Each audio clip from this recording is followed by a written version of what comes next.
What's up everybody, welcome to Money Management channel. My name is Andrei and today I'm gonna be doing an update on MMTLP and FINRA saga. I got the cash in the bag, stadium packed. Born a rock star in this life, gonna live it up. And for today's video, guys, I have really mind-boggling news. I will show you that the information that we want to have was already in our community. And for some reasons, it was some kind of top secret information, despite the fact that this information could definitely push our case forward extremely hard. And today's video will reveal a lot of details. On top of that, I will show you an update on Scott Trott's litigation, and I have to admit that the news are not so pleasant, I would say. So, and before we dive deep into all of this, guys, please hit the like button for YouTube algorithm and drop me a line in the comment section if you think my videos are valuable for you. And let's start with this tweet that was published just several hours ago, less than 24 hours ago, I would say. So, Scott wrote, what would you do with the information of the exact distribution of shares in MMTLP after it was illegally started trading by somebody in the US market using old and invalid TRCH data? What would you do if you saw all 105 financial entities and what they received? This will probably confirm the oversold narrative in a bunch of these outfits. Why would Greg McCabe not want to release this to shareholders? Why would FINRA not want this release nor the SEC? We have it now. It's a good starting point for other questions such as how many MMTLP shareholders bought thousands of shares from brokers and trading outfits, and these same outfits were only issued nominal amounts as in 2,994 shares Citadel and 720 Virtu, etc., etc. People know their share counts. Now they can look at who they bought from and check the numbers and say, see you in court, sucker. There are literally dozens of questions that come to mind, but now it's out there, and I have every confidence that the blue sheets will eventually fall into the hands of the 1209 people. DM me if you look at your numbers and you know you were sold counterfeits. You might want to lawyer up. First 4 pages below. The rest in a response post underneath. And he published several screenshots, and let me show you some details. It is a participant fund list on a broker by broker basis with the total number of old shares and new shares. But guys, I have to admit that the most interesting part is right here. This information was released on Tuesday, December 13th of 2022, right after the youth halt was implemented, basically just less than a week from that point. And why in the world we have this information only right now? Let me show you the answer from John Burda. So, John responded to this tweet that was written by Scott, and John wrote, "You have it now? You had it on September 20th of 2024. So, another at least 5 days delay from the point where we could receive this information publicly. We, I mean MMTLP shareholders. And guys, I'm not an MMTLP shareholder, but I think I am one of the people who is deeply involved in this process. That is why, guys, my opinion might be equal to your opinion, except the fact that I don't have any rights for MMTLP shares. So, you had it on September the 20th of 2024, back when you were laser focused on going after Schwab, TD Ameritrade, FINRA, SEC, DTCC, etc. In fact, not only was I helping you in your efforts, as I thought we were aligned, I also introduced you to Wes and painted a narrative on my opinions of the potential shorts in TRCH and the dividend. But then something happened. You turned on McCabe, me, Wes, and anyone else who went out of their way to help. By the way, not sure this makes a difference now, as those that were trying to gather share counts to prove imbalances knew how to contact me, and yes, I was helping them too.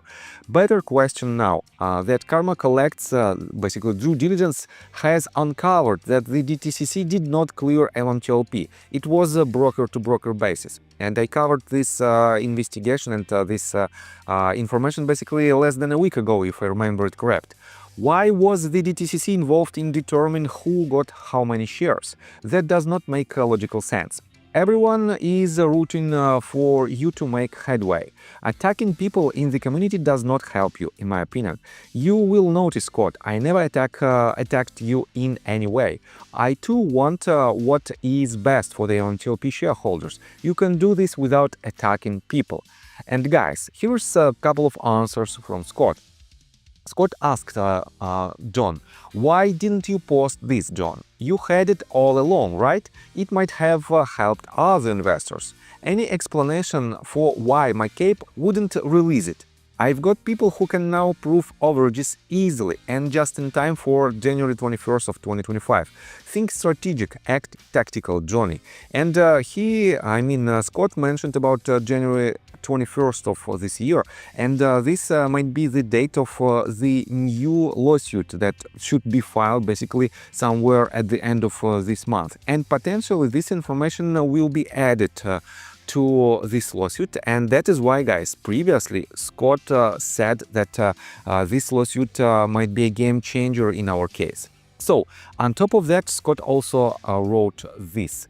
Oh yeah, John, I mailed you and Wes all the proof about Schwab misconduct, the audio recordings, the 100x overage in June 2023, and you guys at Flamethrower LLC did nothing. You weren't interested in getting at the truth. You buried it. Flamethrower should have been called Smokescreen LLC, because all it did was protect you, Wes, and McCabe from scrutiny by making it look like you were doing something. So guys, I have to admit that the MMTLP saga just became even more shady. You know that MMTLP community expected, and basically MMTLP community asked for this data for more than 2 years, and we have plenty of requests to FINRA and SEC, but this information, guys, this information was available, was known by John Burda and Greg McCabe. How it is even possible that they didn't use it in their flamethrower investigation? In my opinion, it doesn't make sense. On top of that, guys, take a look right here. Daniel, in response to this latest information, wrote this: things are heating up. Better go get your flamethrower. So, let me show you on top of this tweet, he published this one. It's always been striking how the group sitting on the largest, most accurate truth of relevant data has never initiated legal action to resolve things. It's all secret conversation and then finger pointing from the leaders, so-called leaders, who should have taken actions years ago. And guys, it is difficult to argue with this statement. If this information was available or inside the MMTLP community, why no one filed a lawsuit based on this information? In my opinion, it doesn't make sense. Let me show you this set of tweets. So again, in response to the most recent update, let me show you what did Marcus write. Besides great questions by Scott, who are the members and how many members of the MMTLP community who had this information but kept it to themselves, delaying others from suing a long time ago? When someone sues, there is a chance to open the pathway for others. So why keep it a secret? And guys, here is quite interesting response from Samantha. Samantha wrote this 7 hours ago. Start with these people. Clearly, we were only allowed to have some of these pieces, just not the whole picture, unless you were certain shareholders with certain access. And here you can see the screenshots of Junk Savi's space call, and allegedly she knew about this data, but she didn't disclose it publicly. On top of that, Samantha wrote this. Of course, where do you think they got all these numbers? But only people like Junk Savvy are trusted with certain data. I guess she is a special shareholder. The rest don't deserve access. On top of that, guys, take a look right here. Samantha also added this. Strange, this info was not made freely available by Burda or community leaders. They clearly pieces were being leaked to some, just not all shareholders. Can you get access to what Junk Savvy said she had? Should be available to all MMTLP shareholders, right, Joanna? And I have to admit that, yes, I think every MMTLP shareholder deserves to have an equal rights, and this is by definition should be like this. And unfortunately, some information was hidden from the entire MMTLP community by another community members. And this is, guys, to be honest, this is extremely upset update. On the one hand, yes, we have this information right now that is basically available publicly, but at the same time, guys, this information should be used in the litigations that had to be filed back in 2022 or late 2022, definitely right after the U3 halt, or early 2023. And unfortunately, it didn't happen. And that is why, guys, we are still here and we are still trying to fight with the lack of information, despite the fact that this information is available inside the MMTLP community. So, and let's continue with this update that Scott wrote just several hours ago. For those of you wanting to know what's going on in Trott versus Rubinstein, these are some excerpts from my reply memorandum filed last Thursday. Judge Weiss has not ruled on my motion for reconsideration for being sent to arbitration with my Schwab TD Ameritrade claims. I argued her order did not touch on either Schwab's destruction of evidence, nor the Schwab written refusal to FINRA to ever make MMTLP again, even if ordered to do so by FINRA. So yes, some fight like the 1209 people, while others throw stones from the sidelines at those in the ring, because they are the Odessa Midland Shillybillies. Here's some excerpts and why R. Rubinstein doesn't send me Christmas cards. Yes, I linked him through NWBO to basically making money by killing a company through spoofing that was making strides towards brain cancer treatment. Yes, a true blood-sucking financial monster. And he added some screenshots from his latest update, but I want to pay attention to another update in regards to his lawsuit. And at this time, this tweet was published by Roman Soups, and he wrote this. FINRA attorneys blast Scott in opposition to his motion to amend his complaint again. Among other things, claim he blatantly ignores court instructions. No viable claim against FINRA. Plaintiff's claims are futile because they are barred by FINRA's regulatory immunity, and allege a number of his claims are false. In other words, FINRA releasing blue sheets to its members is false per FINRA. 27-page worth reading.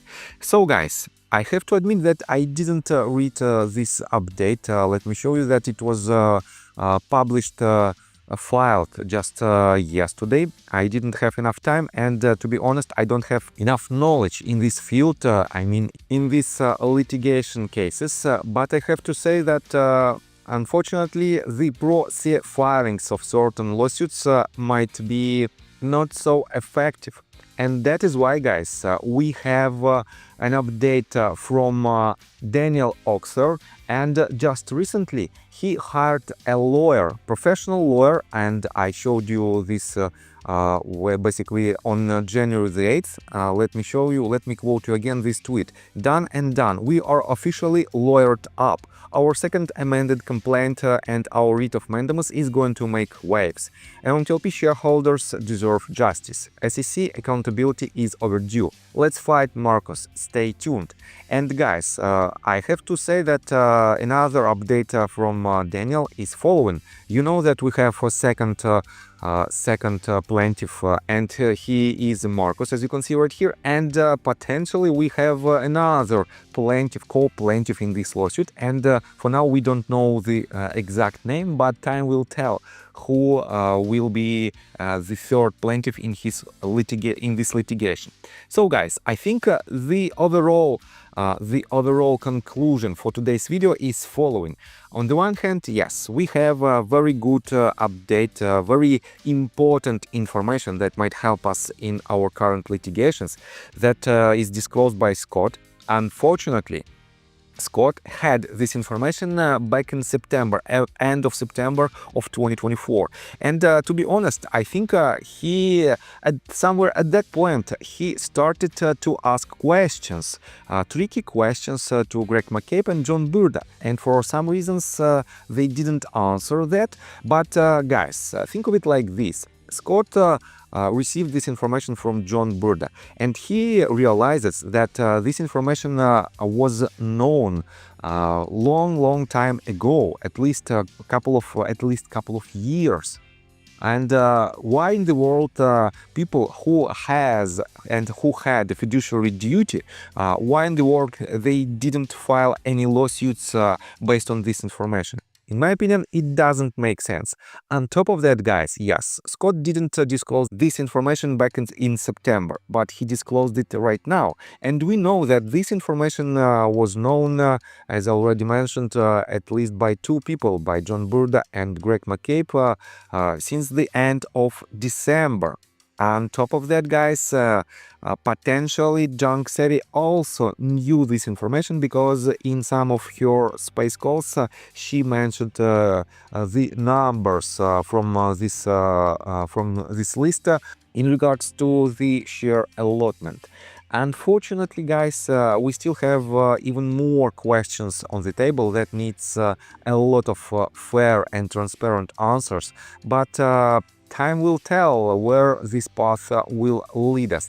And to be honest, I still stand on my position that the most possible and the most prominent path for the resolution is the litigation path. And that is why, guys, we have to focus. We have to be extremely focused on this path, in my opinion. But we shouldn't put aside any other possibilities that might also lead us to the resolution. And guys, let me tell you my personal story. I have a wife and two children aged 11 and 15, as well as a small dog. After 30 years of living in Russia near the Baikal Lake, we decided to move. Now we reside in Serbia. Although I don't own any MMTLP shares, I invest a lot of time creating daily MMTLP videos. I have been doing this every day without days off and holidays for more than 1.5 years. Now I wish to buy back this time from my family, from my children. We've agreed that I will ask the MMTLP community to support me, and I will give all the money to the children. Therefore, if you believe that I am providing useful content for you and wish to support me, you can join my Patreon account. For $5 a month, I will add your name to my list of supporters if you wish. Thank you in advance. The link you can find in the description below. So, I think that's all information that I want to provide you. If you like my video, please hit the like button and subscribe to my channel, and see you guys and girls next time. Bye! I got the cash in the bag, stadium packed. Born a rock star in this life, gonna live it up on the